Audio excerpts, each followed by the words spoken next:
Iya, bahasanya mengalirkan air. Kalau itu dianggap aliran air ya sah. Nah, itu aliran air emang ya, disemprot. Yang penting semua anggota tubuh kita kena air. Nanti masalahnya di bab al-jabirah ya, bab tembelan atau perban. Nah, itu panjang lebar ya penjelasannya.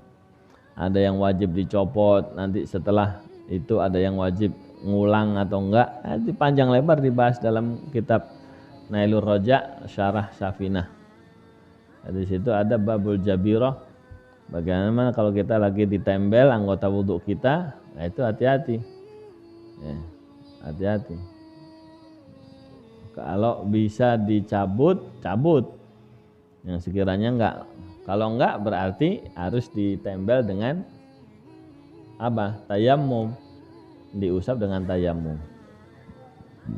Yang sehat dibasuh wudhu, yang sakit ditayammumi. Begitu nyampe pas bagian sakit berhenti dulu tayammum ya supaya tertib. Habis itu lanjut lagi wudhunya. Ya, dilap dulu. Kalau nggak dilap ya debu semua tuh. Ya. Enggak harus dicabut. Ya kalau dicabut nggak masalah dicabut. Kalau sekiranya membawa masalah ya jangan. Imam Nawawi mutlak.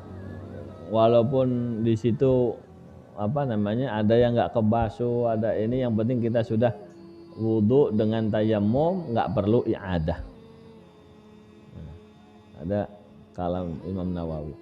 Ulama yang bilang nggak, kalau di situ perbannya ada yang nutupin air sehingga nggak bisa masuk ya, tayammum kita hanya sebagai pengganti saja untuk membolehkan sholat, tapi nanti kalau sudah sehat harus diulang sholatnya. Selama pakai perban tadi sholat berapa hari, itu semuanya harus diulang semua kalau sudah sehat. Satu pendapat, Imam Nawawi bilang lah, karena dia sudah menjalankan kewajiban waktunya sesuai dengan syariat. Ya berarti ya sudah selesai. Nah, ikut mana? Ya, terserah. Kalau lagi sehat kepingin mengkodok ya, waktu sholat kita diperban sehingga wudhunya nggak sempurna, kodok ya. Kalau lagi sehatnya belum pulih benar, ya udah nggak usah dikodok lagi. Yang penting waktu sakit sudah wudhu dan tayammum atas perbannya. Nah itu plester, kena pisau di plester, itu harus dibuka, kalau enggak air nggak masuk. Ditutup ya pakai Hansaplast, tapi pas sini nanti ditayamumin. Jadi misalnya yang kena yang mana nih, kanan apa kiri? Kanan misalnya, berarti kan muka biasa, Pak wudhu pakai air. Begitu tangan kanan yang sehat diwuduin biasa, yang sehat diwuduin disiram biasa.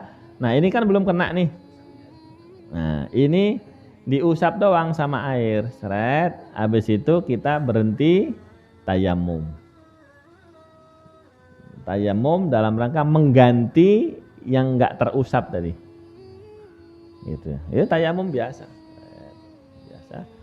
Udah selesai tayammumnya, lanjut lagi basuh ke kiri. Wudunya dilanjutin lagi.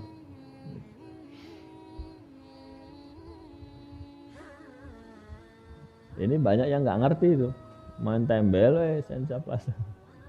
Pakai tayammum wudunya. Padahal ada bagian yang nggak kena air, berarti nggak sah wudhunya. Ya yang pernah tembel-tembelan ya harus nggak ganti karena wudhunya belum sempurna. Harus dikodoin.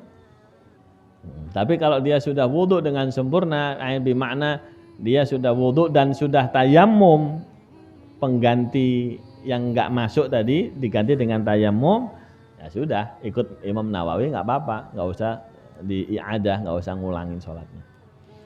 Kalau dia wudhunya nggak sah, berarti sholatnya nggak sah, berarti harus diganti. Gitu. Kalau namanya nggak sah itu harus mengulang. Nah kalau mengulangnya masih di dalam waktu, misalnya tadi ketahuan ada ustadz yang ngasih tahu jam 12 duhur dia perbanan. Itu kenapa kok? Habis sholat, itu kenapa tangannya? Tadi pakai tayammum enggak? Oh enggak pakai Ustaz. Enggak sah. Itu berarti bukan qadha, dia i'adah karena mengulang sholat masih di dalam waktunya. Ketahuan sama ustadznya bukan waktu zuhur, ketahuannya asar. Gitu. Ente kapan ini kena perban? Tadi zuhur kena pisau. Salat zuhurnya gimana? Wudunya begini-begini. Pakai tayamum? Enggak. Oh berarti tadi enggak sah itu. Kan air enggak masuk ke perbannya. Nah, berarti yang zuhur tadi qadha. Qadhanya kapan? Nunggu sembuh boleh, waktu itu juga boleh. Waktu itu asar baru dikasih tahu, udah langsung qadha yang zuhur boleh atau nunggu sembuh. Kalau asar berarti wudunya diperbaiki. Nyampe kiri udah dibasuh semua yang sehat. Nah, tinggal yang sakit kan nggak kena air, nggak boleh kena air. Ya, itu diusap air diusap bukan dibasuh. Ini disiram pas sampai sini, basah gitu tuh. Formalitas. Nah, habis itu berhenti tayamum. Dikeringin dulu. Tayamum muka sama tangan aja ya, nggak pakai kaki. Tayamum kakinya ditayamum ya. Saking niatnya itu ya. Udah. Ente kumur debu gitu. Mat-mato istinsyar sekalian. Nah, ini udah tayamum muka, tangan, ini kayak biasa. Ya. Kayak biasa diratain, habis itu lanjut wudunya. Berarti habis tangan kiri lanjut kemana?